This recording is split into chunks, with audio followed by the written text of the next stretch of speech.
In the previous class, we have completed frame relay while using point-to-point techniques, right? So I hope you configure that previous assignment question as well. Uh, like where I have given one question where you do the frame relay configuration while using subnetting method. And the second method is multi-point configurations. So in the multi-point, what you need to do, like as we have done point to point, so simply wherever you're writing the value like you know encapsulations, frame relay, right? And then you're mentioning that particular sub interface like after element type, right? Like int and sub interface 0/0.1, and then you are mentioning the method of the frame relay point to point, right? So in case of uh, when you'll go for the multi-point, so there you have to type that interface serial 0/0.1, and then you'll type only multi-point on there. But simply wherever you are writing point to point, in case of your multi-point configurations, you have to mention that like in place of multi point to point, you have to mention that multi-point simply, and same all the things will be there as it is. You don't have to make any changes. So I hope you can do the multi-point configuration from your side. I don't have to show you, right? So the what the command I can write it here. Only one command that you have to make change, and rest of the everything will be same. So the changes will be in that case. Suppose you are the particular interface real 0/0, right? So you will write the sub interface serial. Am I audible, guys? Yes, sir. Am I audible to all, right? Yes, sir. Yes, audible. Yes, So sir. here, where you make the changes, just see. Like suppose you are writing serial 0/0.1, right? So here you have to mention that previously you are writing point hyphen 2 point, right? Like that way. So here simply you write multi-point, multi-point, and rest of the things will be as it is. No changes. I mean, like how you use for the point to point. Everything will be same. Only in place here previously you are writing point to point, hyphen to point. Now here you have to mention that multi-point. I hope you can do that. So I'm not again going to show you the entire configuration due to this single word command, right? So you can try from your side. So that will be another homework question. I will not keep this question as an assignment also because it's a very simple thing. You all can do that. But as a just for your understanding, you can practice from your side. It's a class work, or you can say that will be your homework. So now we will move ahead with the next topic, that is your NAT. So you can write the heading NAT, network address translation.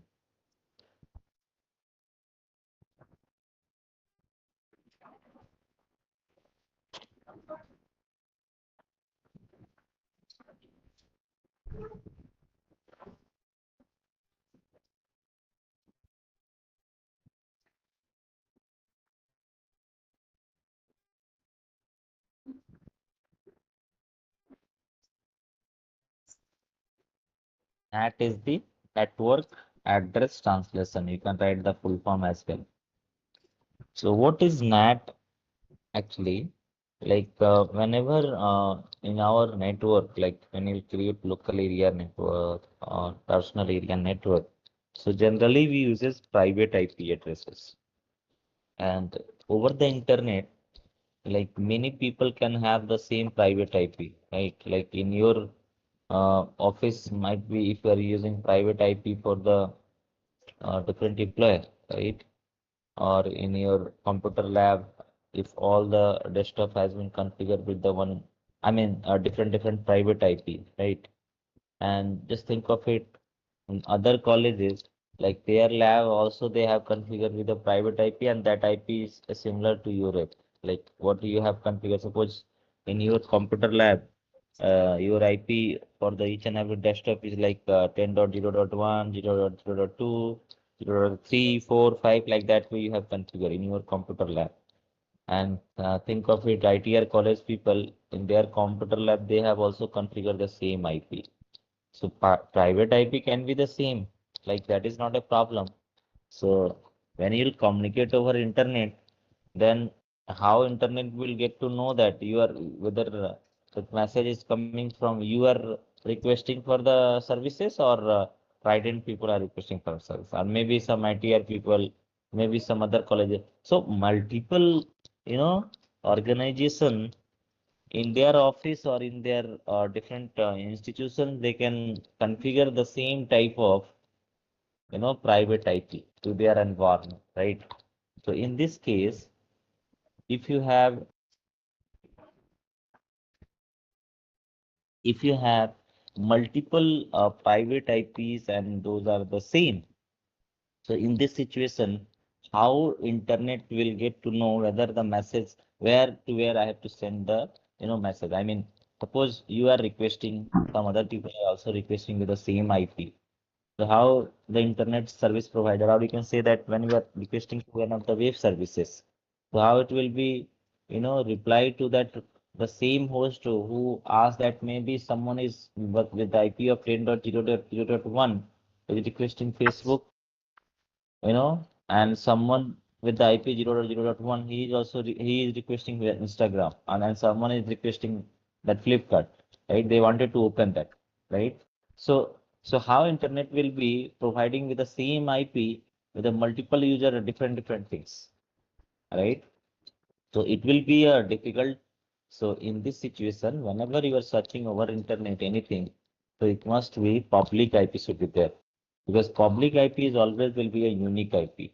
Private IP can be the same for the multiple user, but the thing is that over the internet, whenever you are searching any of the things, so it must be your ID, whatever IP you are using in your environment, that should be mapped from private to the public. Then only you can access that any kind of resources, and over the internet, you will be identified as the unique user. I mean, you will be identified as the you are the unique user for all over the globe at that point of time, right?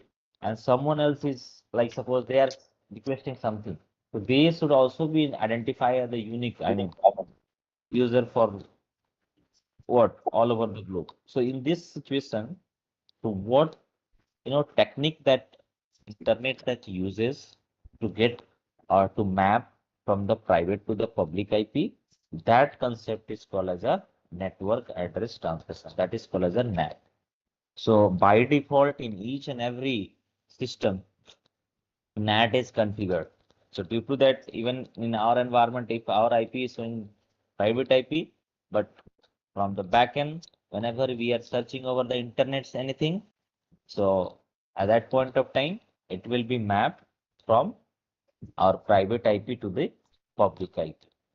So this technique is called as a network address translation. So you can write the one-line definition. It is a technique of translating private IP address into public IP address. Private IP address into public IP address.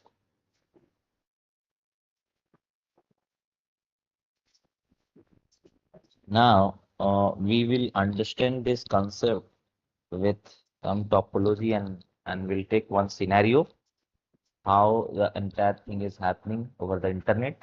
So just think of it. We have some devices connected with the switch.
So just see the scenario like in our network, we have the multiple devices and their IP is like this one, this interface IP is let it be 10.0.0.0.1 and for this user IP is 10.0.0.0.2 for this 10.0.0.0.3 and for this computer 0.4.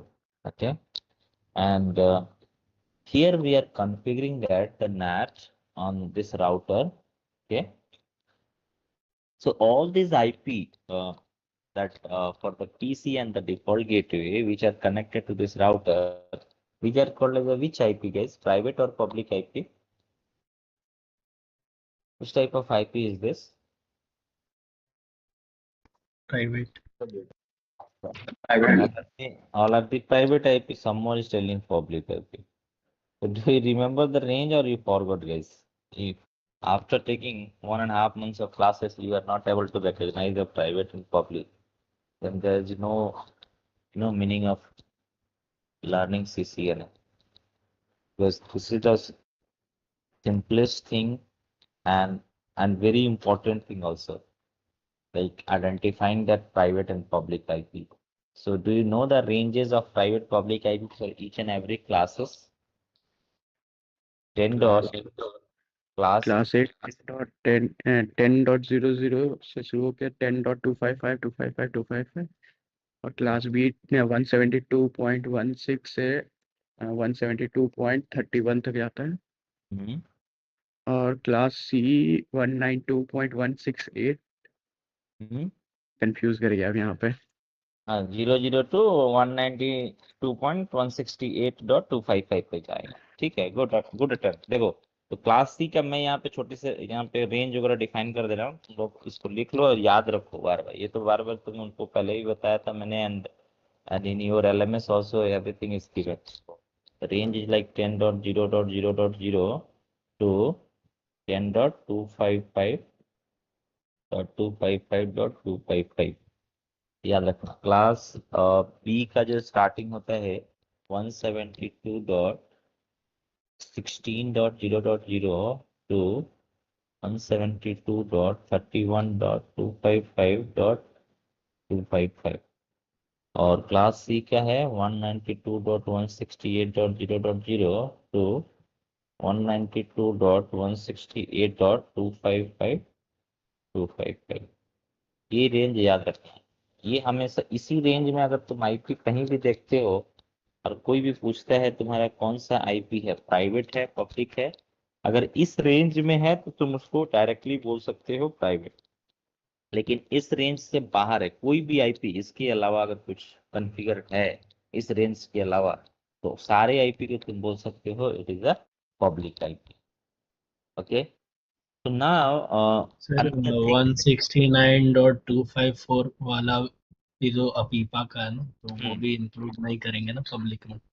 नहीं, और पीपा तो खुद ही public IP की तरह use होगा, क्योंकि पीपा का आईपी अलग अलग थोड़े होगा हर जगह, सब जगह पूरे ग्लोब में एक ही आईपी होगा, वो फिक्स है आईपी, तो वो भी एक पब्लिक आईपी ही है। ऐसा नहीं है कि पीपा का आईपी तुम्हारे नेटवर्क में कुछ और है और कोई और ऑफिस में कोई और कंपनी के नेटवर्क में उसका आईपी या पीपा कुछ और डिक्लेयर कर दिया, किसी और में कोई और declare, ऐसा नहीं है।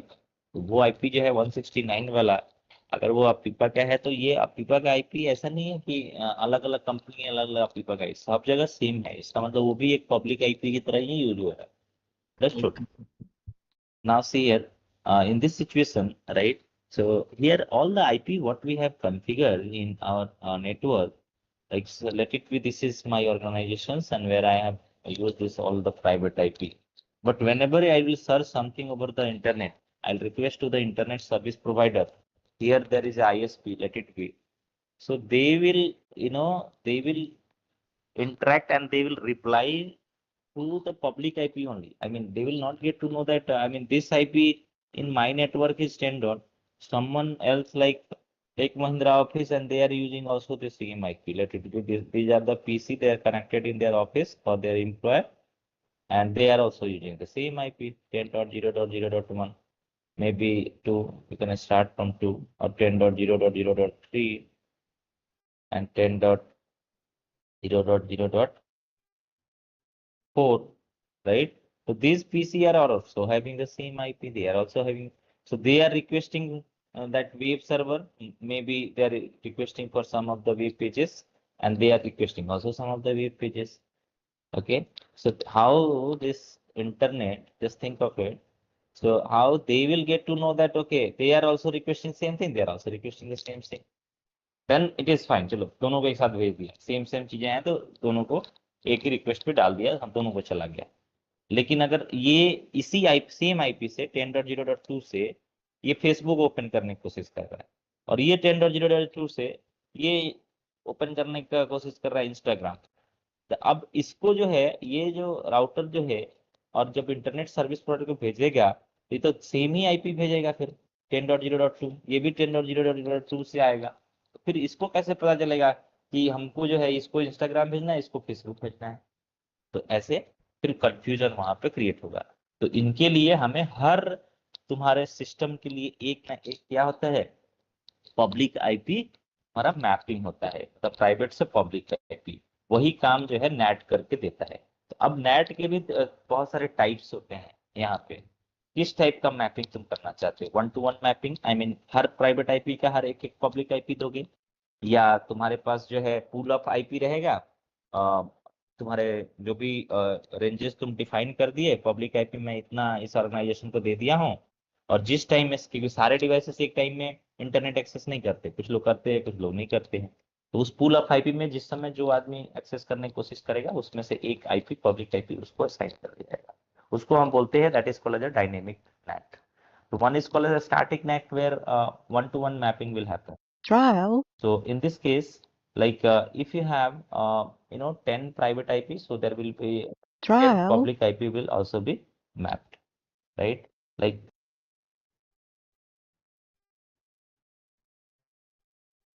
तुम ये मत करो, Trial.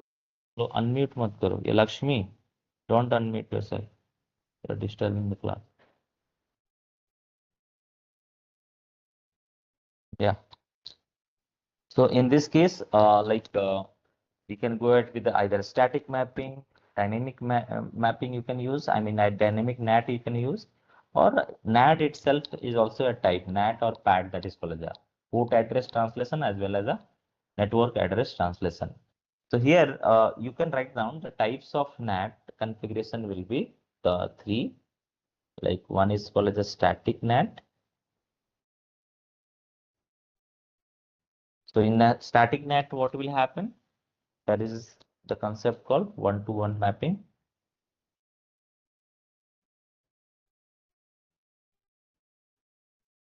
What does it mean by this one-to-one mapping?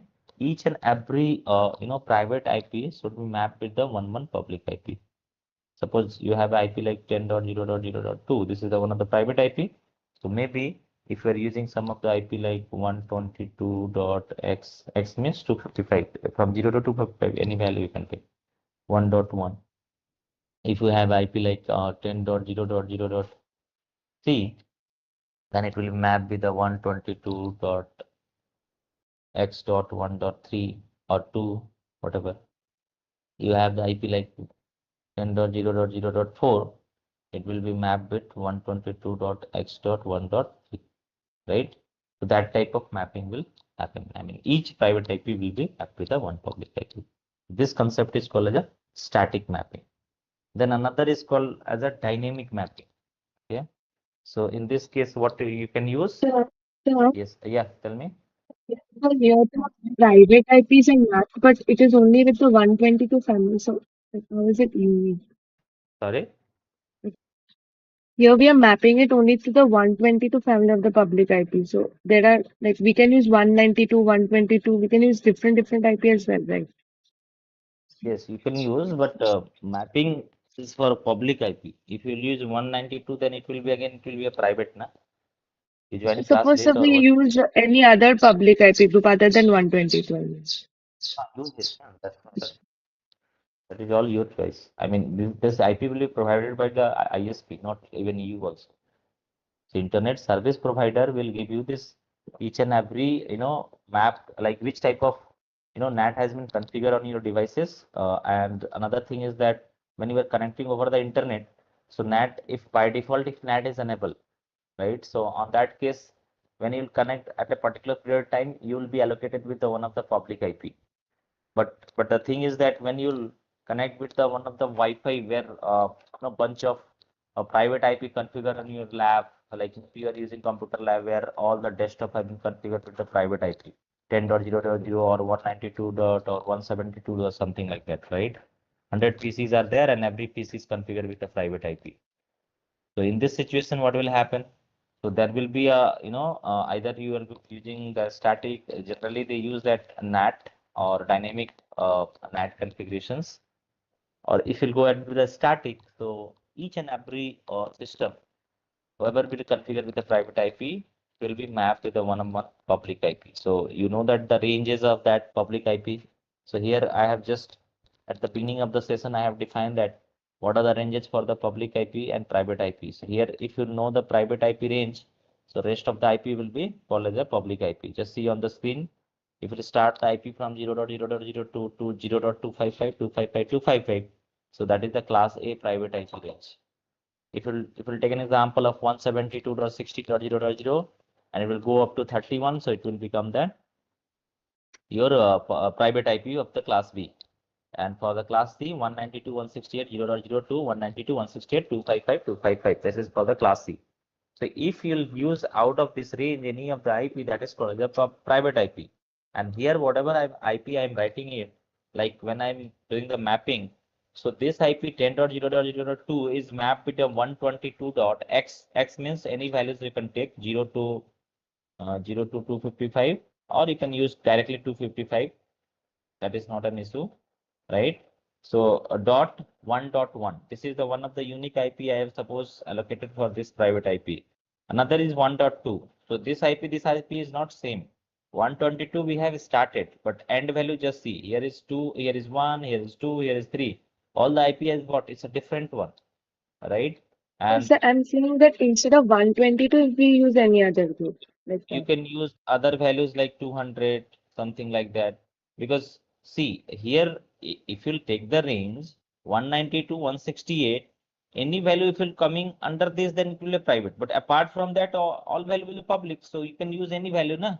Apart from this, like suppose class C I'm using it, or class A suppose IP I'm using. So what I can write? I can write it here 11 dot something like that. Instead of 122, I can write like 11 dot 11 dot 11.1. For next one 11.11.11.2 I can use, or like maybe 11.11.11.3. Or apart from that, like suppose you want to say no sir, I will not do with the 11, I'll use 12. Yeah, that is fine. But someone will take no sir, I will use 10. It has been started and I will use that 192.168.10.10. Will it use this value, guys? Will it be accepted this value? Tell me the answer. No, sir. No, this one will not be accepted. Why? Who has asked this question, that person will respond. The private IP, that's it. Yes. Now you have understood. So this IP will not be allocated. 192 will not be allocated. Instead of 122, you cannot write 190 because it is a private IP and 10 is also private. So it will map with the private to private. So what is the meaning of mapping? Such a mapping मत करो. Internet से बाहर रहो, तो कुछ page access नहीं करना है. तो मैपिंग तभी होगा जब तुम उसको पब्लिक दोगे. Okay, so I hope it's clear to all. So this is for the static NAT configurations where one-to-one mapping will happen. But when you will go for the dynamic NAT, so on there will be a the command which when you do the packet tracer configuration, you'll see like we uses the pool of public IP like where you will allocate, like suppose I have used 122.x.11, right? I'll allocate like some IP like 122.x.1.4. Okay. So out of this range or some other value also take, like suppose I am using 4 IPs. You want to use, no sir, I will use 100 IPs as a pool. So you do that. You can check any ranges, right? So this out of this, pool of this IP, this is the what is a pool of public IP. So in this case, what will happen? Like whenever you'll create a pool of public IP, so as many PCs you'll connect in your network, right? Suppose you have connected a pool of 4 PC, and all the 4 PC are trying to access the internet and access the web servers, right? So they all can access. But if you have 10 PCs in your network, and you have created a pool of only 4 IPs, or all 10 people wanted to access something over internet, can they access? What is your answer?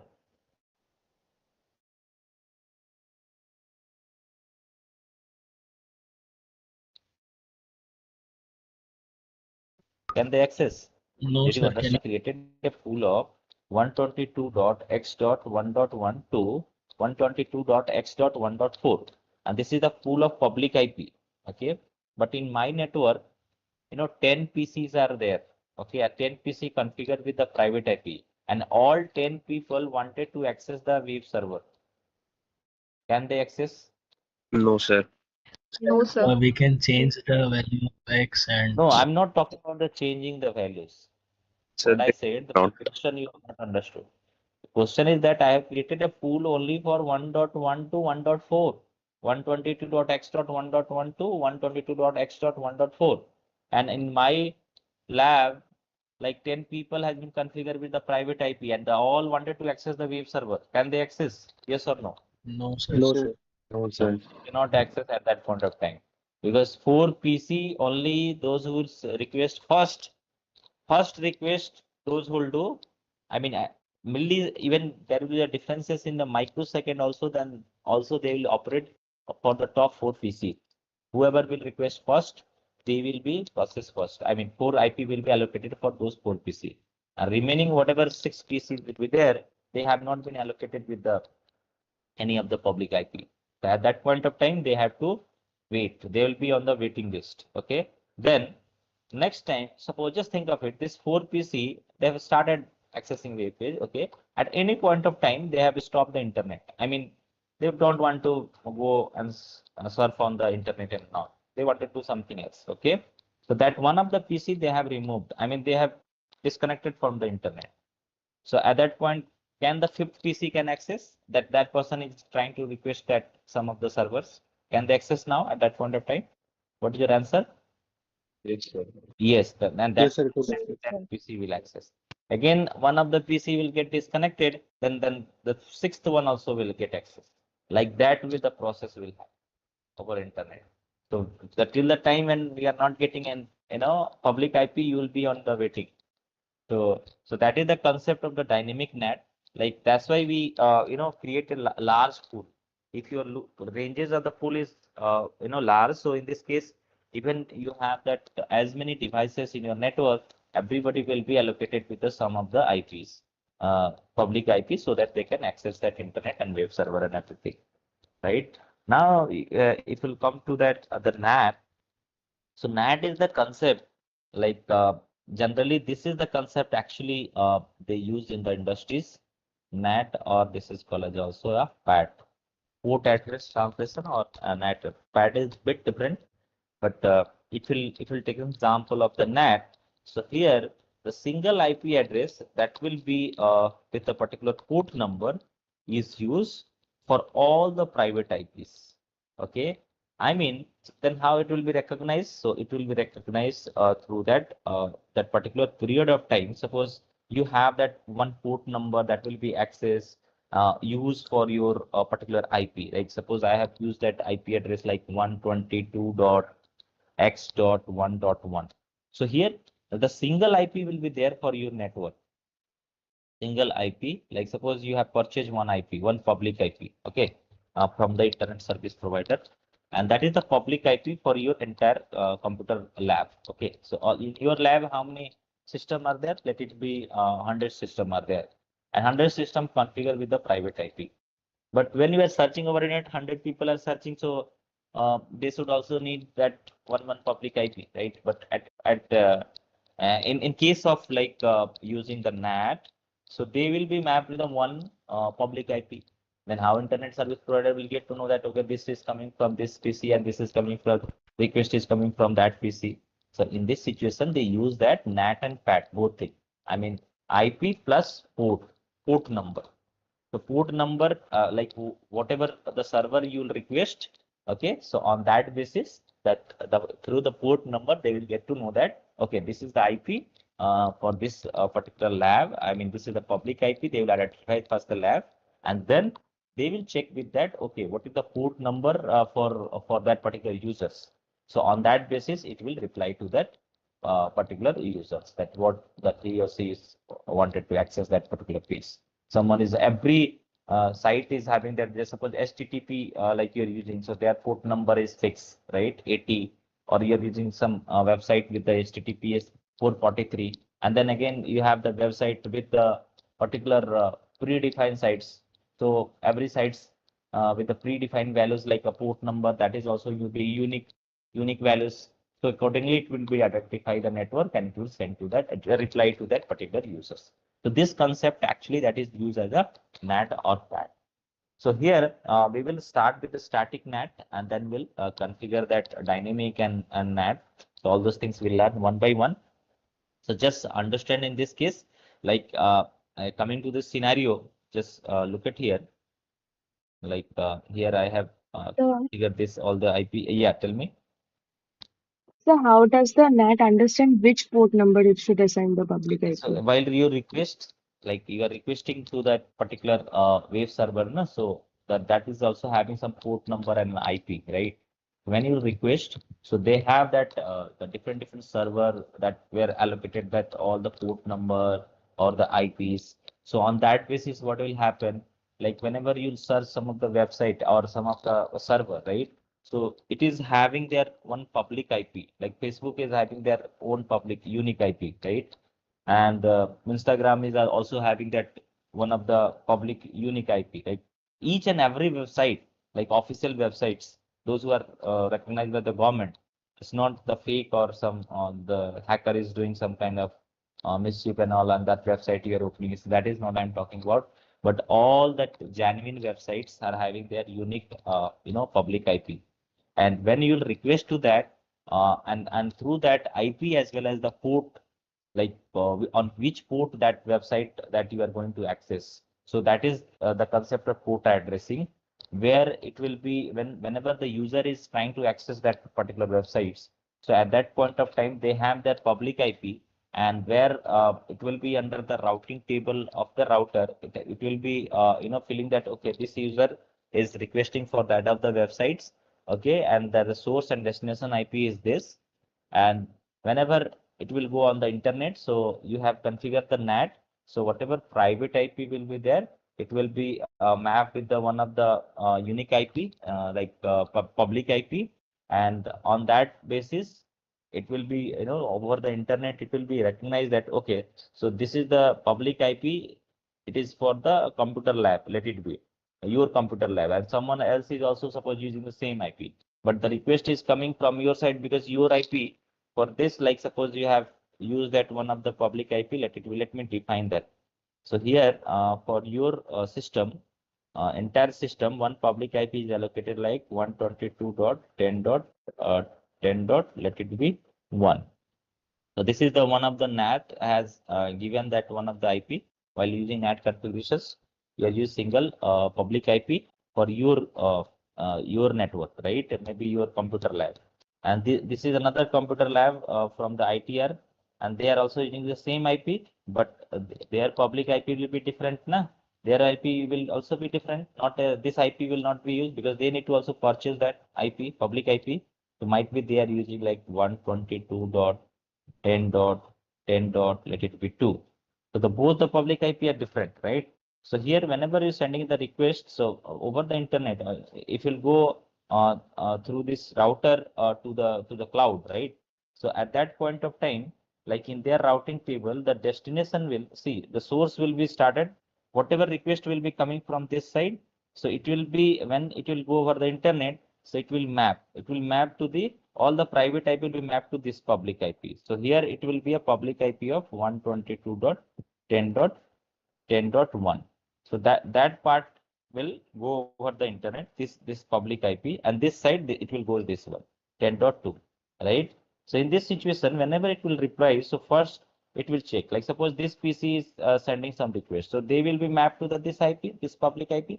If they are sending request, they will be mapped to this IP. So every organization, if they're using different public IPs, right? So they will be on that mapping, like when they'll send a request and when you'll get a reply over from the web server, at that point of time, whatever your public IP there, accordingly it will identify that, okay, this is the public IP for these people, because these people has been given this public IP. For this lab, we have given this public IP. So it will recognize that, right? It will recognize over this router only itself, and then when it will be replying to that, this all the PCs, right? So here it will goes through the port address, like you have used the port address, like you have searched, someone is search with that some Facebook, or someone is searching Instagram, someone is searching something at Flipkart and all, right? So here when it will reach to that, because also that the router will send to that switch immediately, because this is the address that is for this computer lab. When it will reach to the switch has that, as you know that, like two things that switch uses. There is a MAC concept. So they have the detail of all the, who is sending the request through the MAC address. So when it will go to the switch and who will be the destination, they will receive the packet, because through the MAC address, it will reply to that. But in this case, when you send a request, so two things it will be used here, like which page you wanted to access. So that page and there the port number. Okay. Like suppose you are through the HTTP, you are getting a request, right? Because you need the web page. So HTTP port number 80 will be used, but they are using suppose HTTPS or something else, like TCP UDP you are using concept, or you are going through that some predefined all the ports, like whatever port which will be used over the computer network. So on that basis, it will be identified, okay, so these people are trying to access through this public IP, and this is the port number for this users. Accordingly, it will reply to that router interface, and then router will immediately send to the switch. And what switch will do? Switch will send its reply to initially all the devices. Only who will receive that, who are having that the MAC address of that. So entire, if you see the configuration, so it is not only like only we are talking about the NAT. NAT is only for the top level configuration. But at behind of that, what the router is using concept, source destination IP concept, routing table, the switch is having their MAC table. So that thing will not be removed. वो तुम्हारा रहेगा। तो जो पहले से हम जानते हैं जो बेसिक चीजें होता है वो हमारा जैसे प्रोसेस डाटा हमारा जाएगा सेंडर रिसीवर जैसे सेंड करते थे, everything will be similar.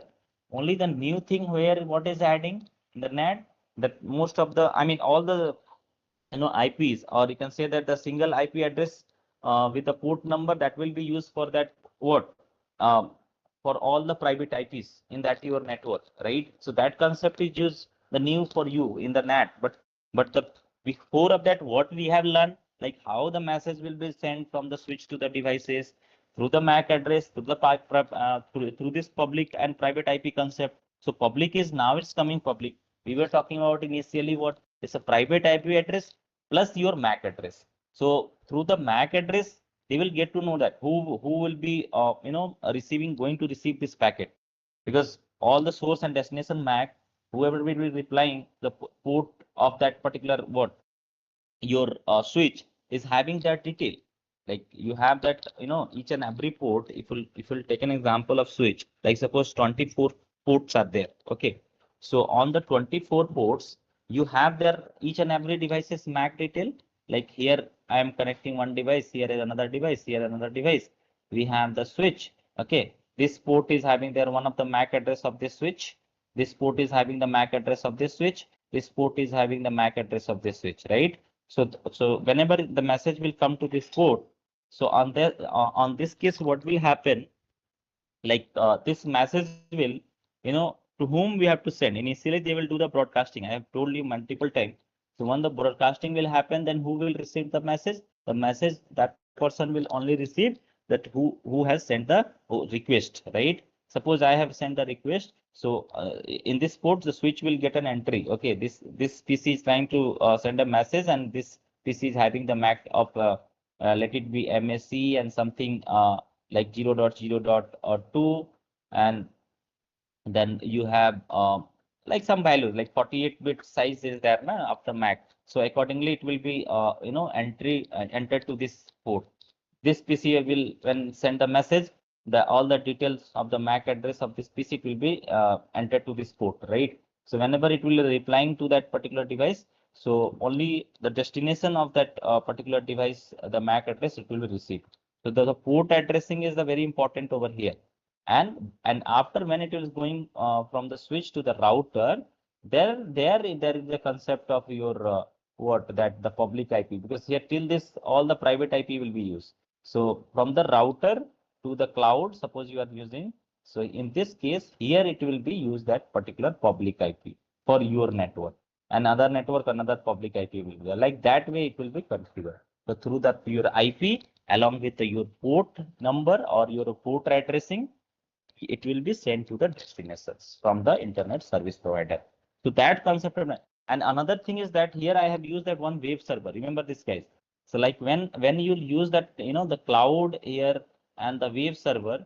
So basically your request is coming from this router, okay, with the public IP. Here we have the one public IP.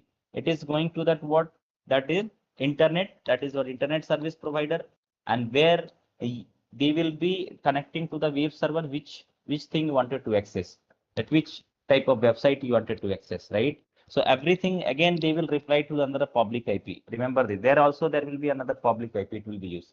Maybe suppose web server IP like 200 1.10.20. Let it be 1.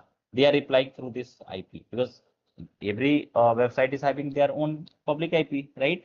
So they will reply through that IP only, and it will goes to that what here over internet, and in this internet to whom you have to send, then it will be decided in this side through the ISP, and then it will be replying to where, to the cloud interface, sorry, to the router interface, and router interface is having that multiple public IPs because you have configured that maybe NAT. So in the NAT is not only for, remember this single IP is not only for entire your globe. Remember, this single IP will only for the particular, like local area network. Suppose you are configuring, or you are configuring like maybe your for the office or for your home network, right? Or for your computer lab. For each and everything, there will be a one public IP. It doesn't mean that for your lab, you are from the KIT, your lab is same public IP, and for the Trident lab, people are also having the same public IP, and ITR is also having same. No, this concept is not been used. Remember this. In the NAT, for your computer lab, they have given one public IP. For Trident computer lab, they have given one public IP. You have purchased, I mean, from the ISP, right? Suppose, and for the ITR, they are also using that one, public IP. So on that basis, it will be identified like which public IP for which computer lab, whether for the KIT, for the ITR, and for the your particular Trident. It depends upon that, right? Then it will check that which public IP is going to be replied, right? And then when it will reply to the one of the public IP, then it will then the job of your switch. It will reach to the switch, and switch will check with the port. Port in the sense of each and every PCs, whoever will be connected to that particular ports of the switch. So it is having their, initially it will do the broadcasting, and then it will get to know whoever will be replying to that particular port, it will fill that their MAC table. In the MAC table, there will be a destination of that particular devices. So whoever will have the send a request, they will get a reply. I hope it's clear to all. So that is the entire concept that is used on the NAT. So you have, that's why I have taught you there are three types of NAT: static, dynamic, and the NAT or PAT itself. So in the next class, I think ma'am will take your class today. So Yeah, I'm there in the class itself.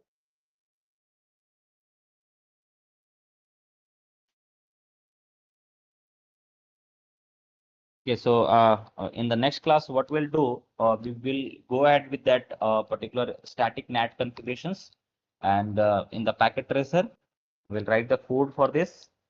Okay, so I hope it's clear to all. You can also go through the LMS and learn more about the NAT and all the public private IP convergence, or the translation from the private to public IP over the web server, over the internet, over the different routers.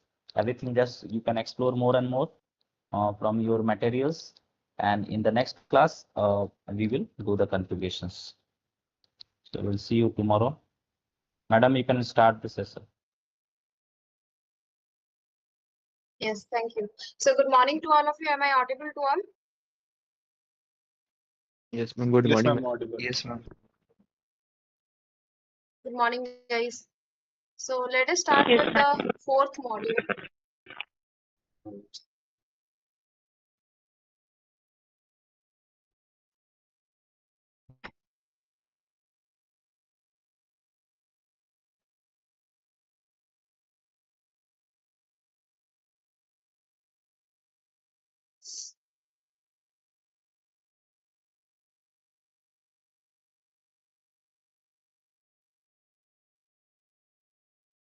The screen is visible, guys.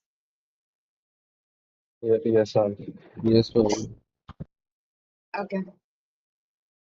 So we have done with the port scanning. Now let us start with your another topic, that is your IDS, that is intrusion detection prevention system. So intrusion prevention detection system. I think this slide is also done.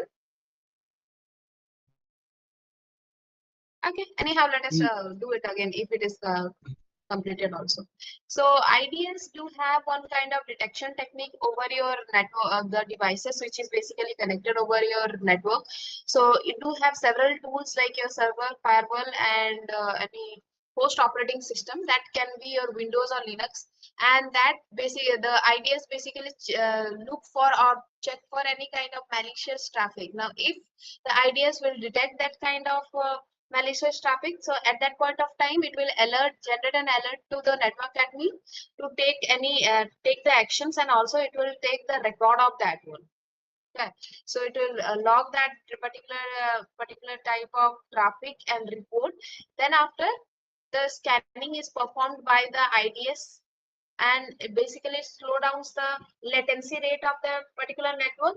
And after that, we have also talked about this one, right? Intrusion detection, where how it will be working, like, as because the network could slow down, so that is why it will work in a background, so that like we can say that when there is no work from the user side, like if he is not using any kind of internet or something is not working for that one, so that period of time it will analyze again and search for that particular matching whenever he got the malicious activities and all, and then he will detect it and perform certain actions to protect your particular device, right? So up to this we have done. Now, real-time detection in this particular case. So many organizations nowadays cannot able to detect the attacks until and even that has already been occurred, and due to that they are losing many data, or they are basically their particular organization detail got sacrificed with the hand of the attacker.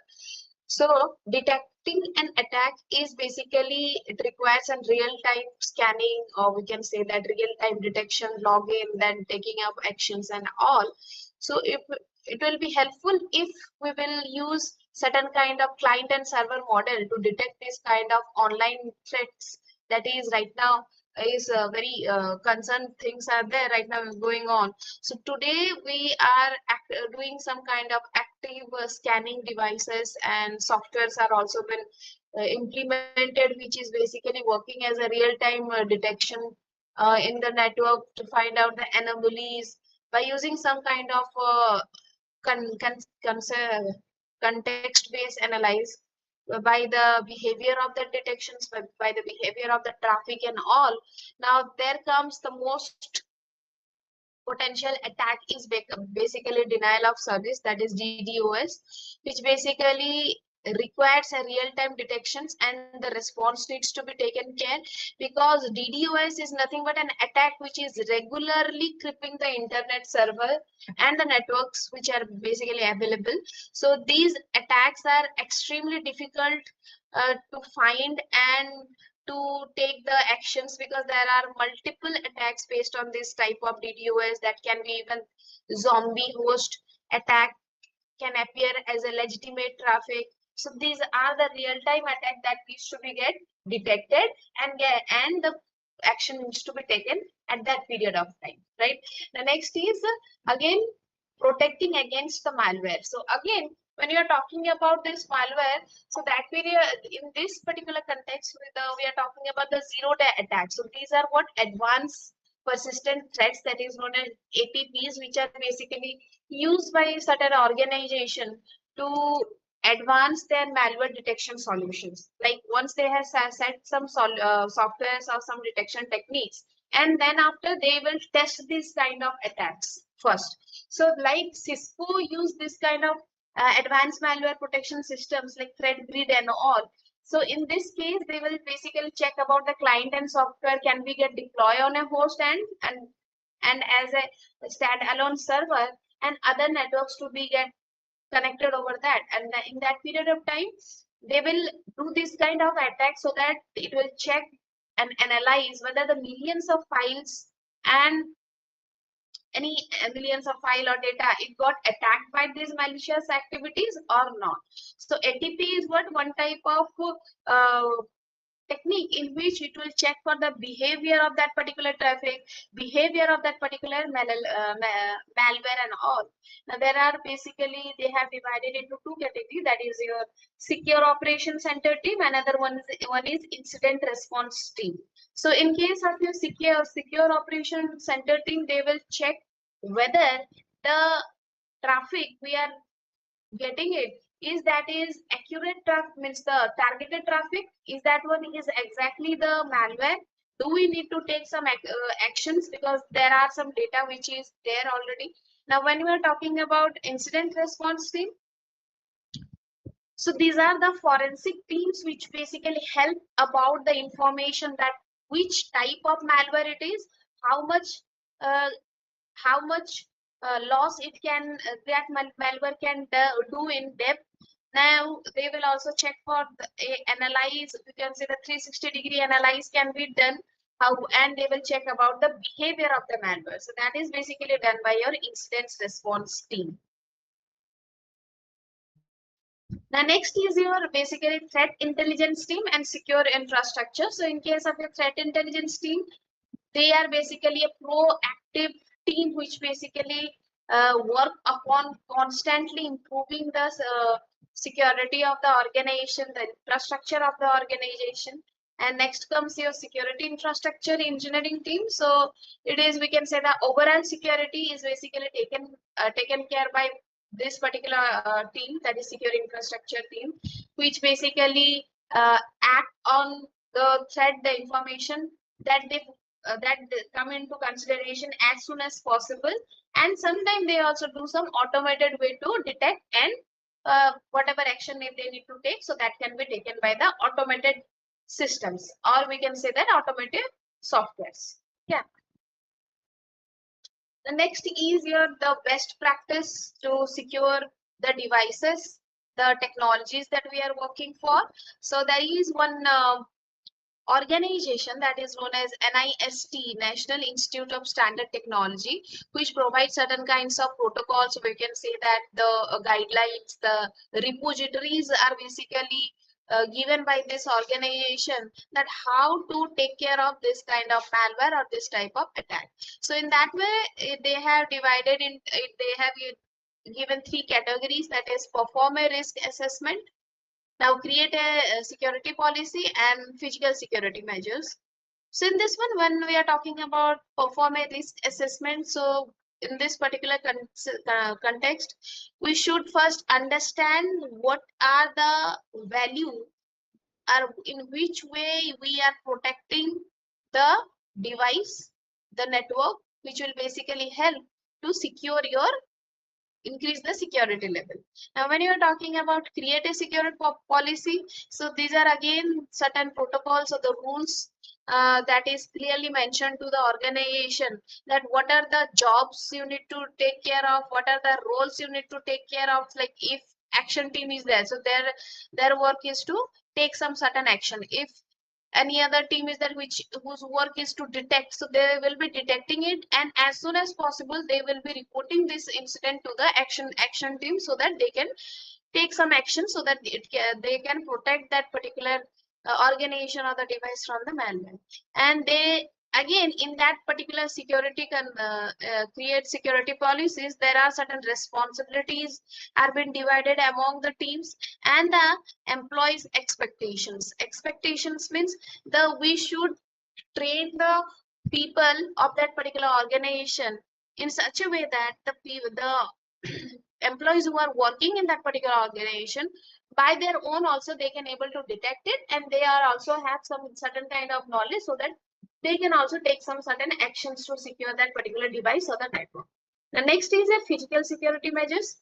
So these are what the measures, the steps, the restrictions they are basically taking to the networking system so that nobody can, means everybody cannot access that particular area, the servers where they have located some important files, and some fire suppression should be there. So in this one, they will first limit the amount of people who are coming and going into that particular restricted area, and if any kind of physical damage is there, then physical damage can be happen. For that, what are the steps they are taking off? So this is what is done by a physical security measures.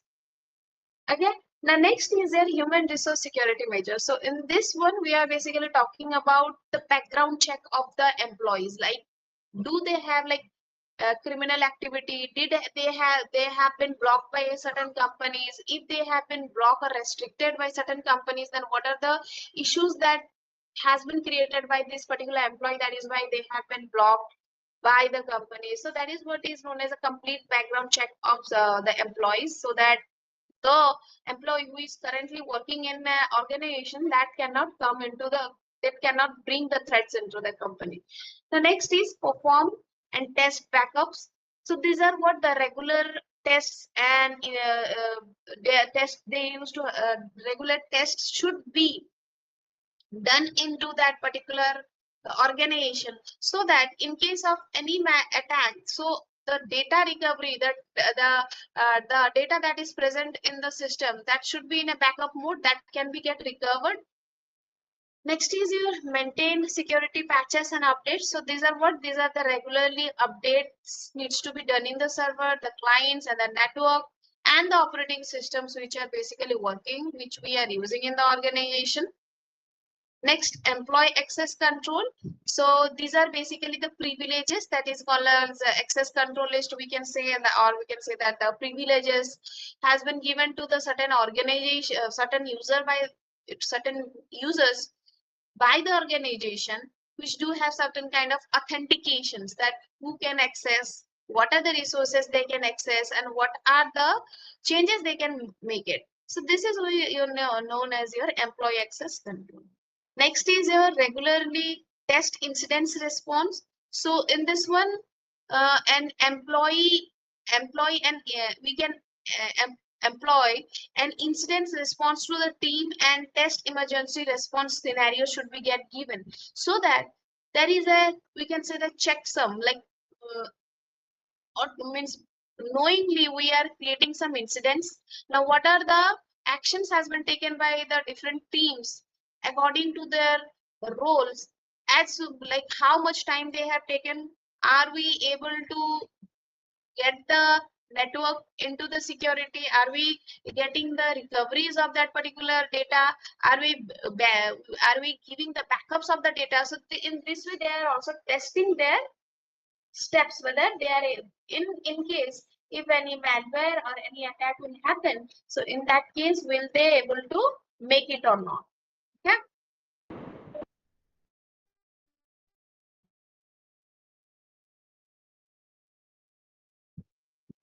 Okay.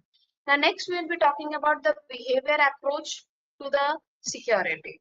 Now behavior, when we are talking about behavior approach of the security, so we are basically talking upon certain forms of your threat detections, and then we are capturing that data, we are detecting it, or we can say that capturing that kind of threats and analyzing it, then we are communicating that particular threat or the malware with the users and the network team, then the local remote destination teams, and how we are normalizing our organization from that kind of anomalies in a normal way. So in that way, it has been divided. Here it is like honeypots are there.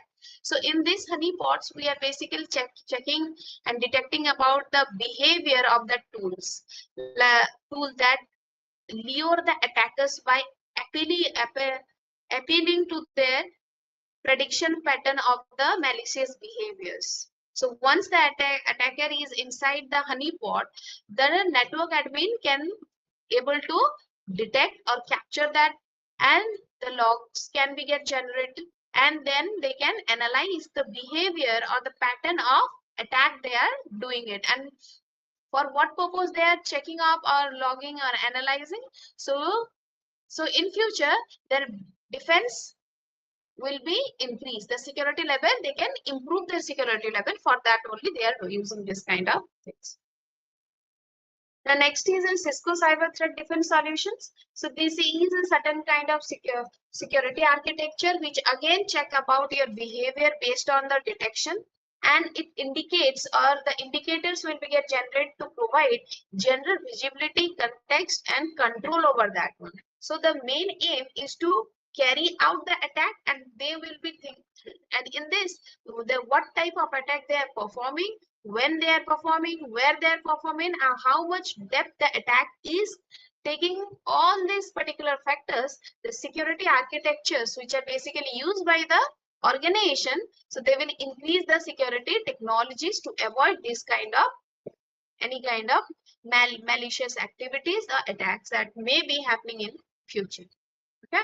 Now next is your net flow. So this is what is net flow is nothing but a technology which is basically used to gather the information about the data that is flowing into the network, whether it is incoming data or whether it is outgoing data, right? So based on that, who and what are the devices in the network which is basically connected, and when and how the users are accessing this particular network. So this is what the total pattern they are understanding it.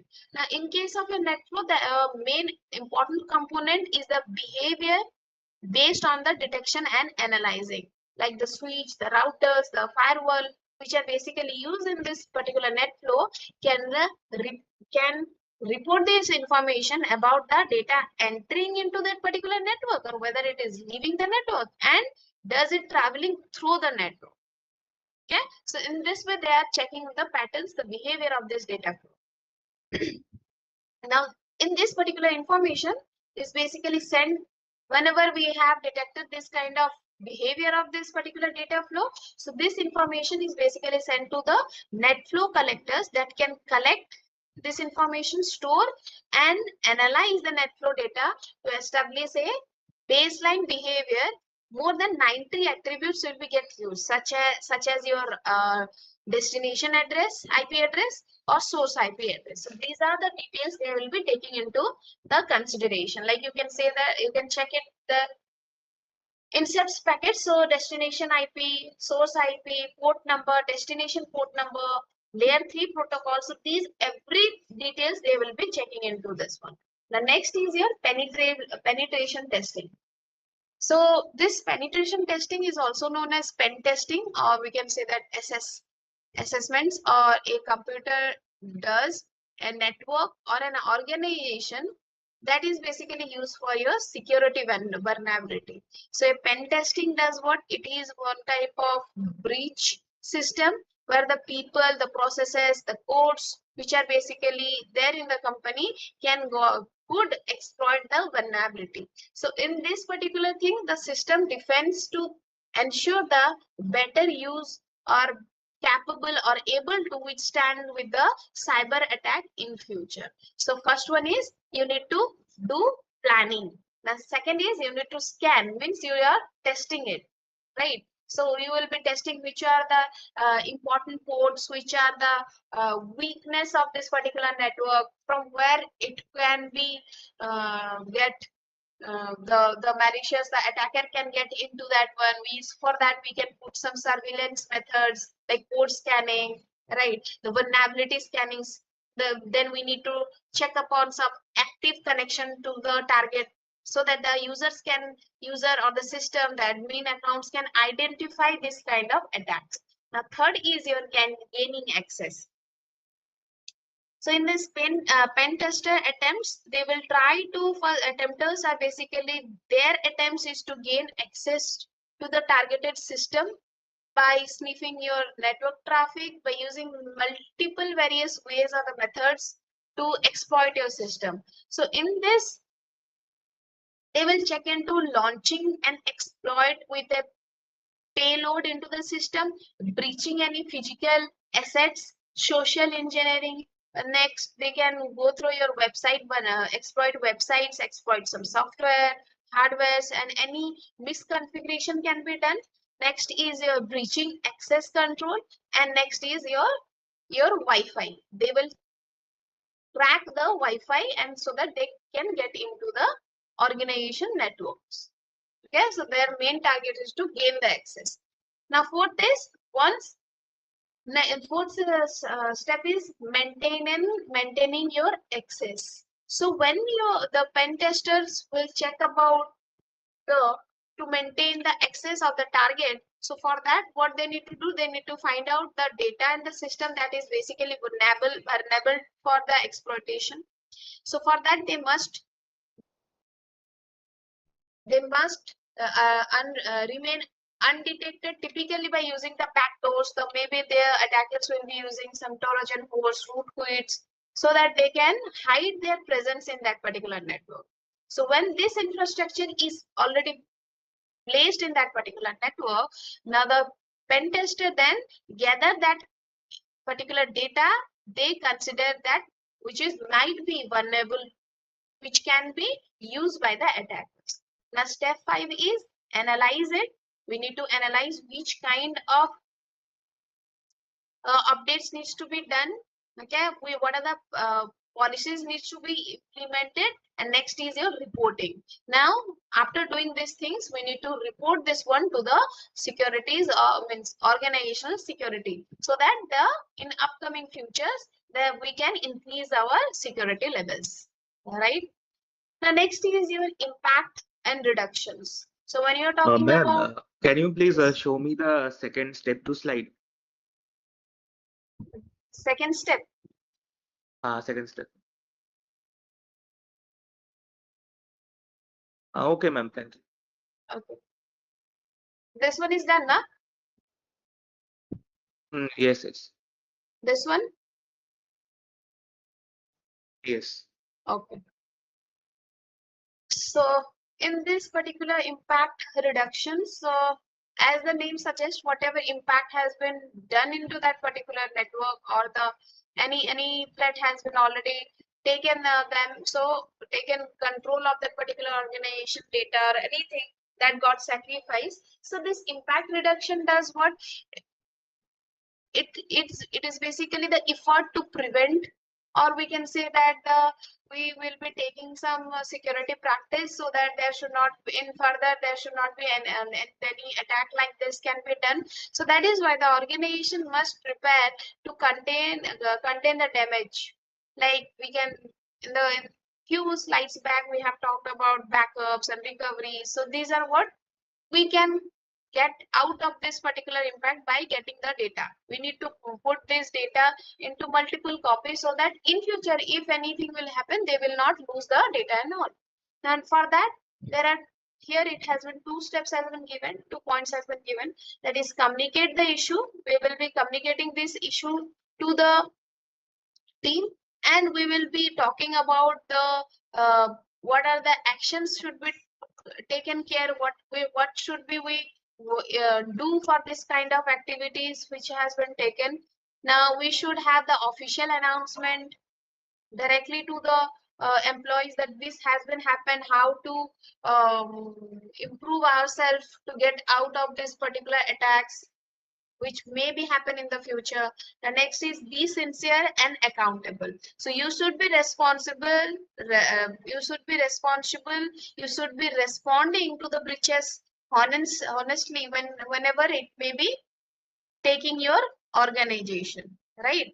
What are the faults? What are the things that by in which way the attackers could reach to your particular servers or the other important files or documents. So for that, you should be responsible for that, right?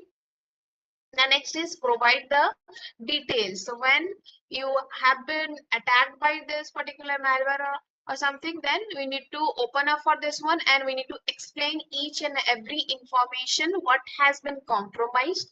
So generally, organization take care of all this client cost associated with the identity that has been already kept, the services, the results of the security breach. Next is find the cause. So you need to check out what are the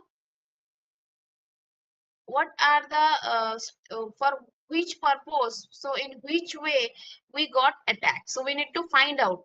All right. Next, apply lesson and learn. So by this you need to learn from the forensic investigators that what are the things needs to be get applied so that similar breach should not get happen, right? Next, when we are talking about learning, so again we need to improve that particular informations by getting trained by the cyber securities. Continuous training should be happen, like that kind of thing. The next is check and check again. So you need to every time you need to check for the backdoors, so that you can prevent this kind of compromises that has been already done. Next is your educate. So you need to have awareness trainings. We need to educate our employees, the partners, the clients, which is basically there in the network, so that we can prevent this kind of future breaches. Okay. The next is what is the risk management? So when you are talking about the risk management, so it is a one kind of formal process which is basically used continuously to identify, to access the risk so that we can reduce the impact of the threats and the vulnerabilities, right? So you know that we also know that we cannot eliminate the risk, but we can determine it, and we can might be reducing the impact of the threat that may be happening with the cost of implementing the controls of the control to mitigate it. We should be having some cost of power should be done so that in future we can reduce the amount of risk. Like there are frame the risk means we need to identify the threats, so that we can check about the increasing risk factors. Now the threats which has been already detected, so we need to process it. We need to process it may include the processes, the products, the risk, the attacks, the potential failure, the services, the negative perceptions of the organization reputations, and it may leads into the loss of intellectual properties. There may be the potential legal liabilities can be done. So in this way, these are the we can say that negative approach means once the organization got into any kind of risk. So what are the means in future what can happen to the organization? First of all, the reputation will go down. There can be a legal liabilities. The client can take any kind of legal action. Next is the loss of your intellectual properties will be there. Next, your access the risk. So for that you need to determine the severity of the that particular threat. Now, for example, some threats may bring entire organization to stand still. Means no other particular client will able to have trust on this particular organization. So it is impossible to convince them. So you can prioritize this risk by accessing the financial impact or the organizational reputations. Okay. Next is the respond to the risk. So what are the things you need to take into action? You need to plan so that it can reduce the overall risk of the organization to get exposed to the any kind of threat, so that we can eliminate the risk, we can mitigate, and we can transfer or accept which kind of things you can do. The next is monitoring the risk. So you need to continuously monitor the risk so that might be we can reduce the amount of attack. We can eliminate certain kind of risk by monitoring it, by the threat, the monitoring the threats very closely. Means we need to understand the behavioral approach to this one. Correct. The next is a Cisco approach to the cybersecurity.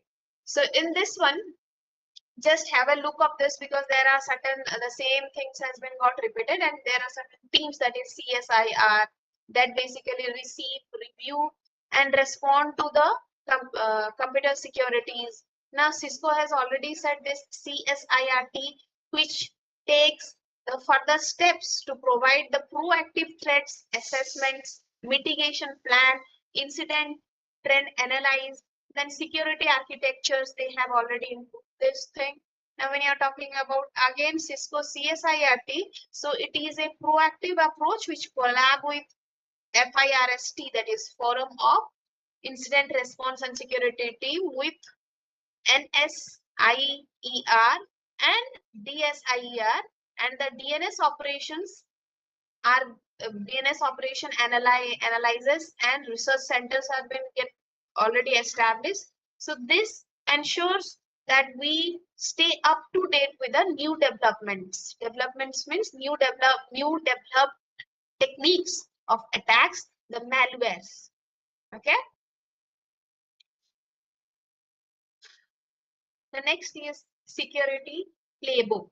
So this is basically the best approach or best way to prepare your organization for any kind of security breach, so that we can detect it from earlier and we can prevent it. So there are certain guidelines has been provided by the guidelines are there which the organization should follow and take into consideration.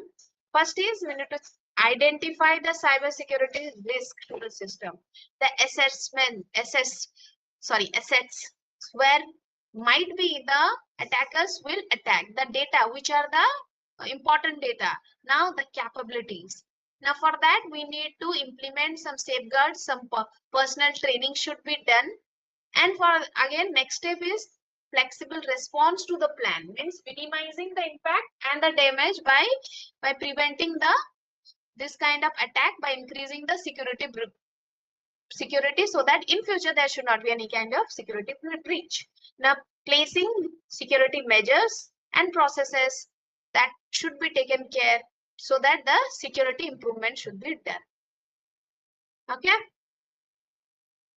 Now just go through with this one. All of you just have a look.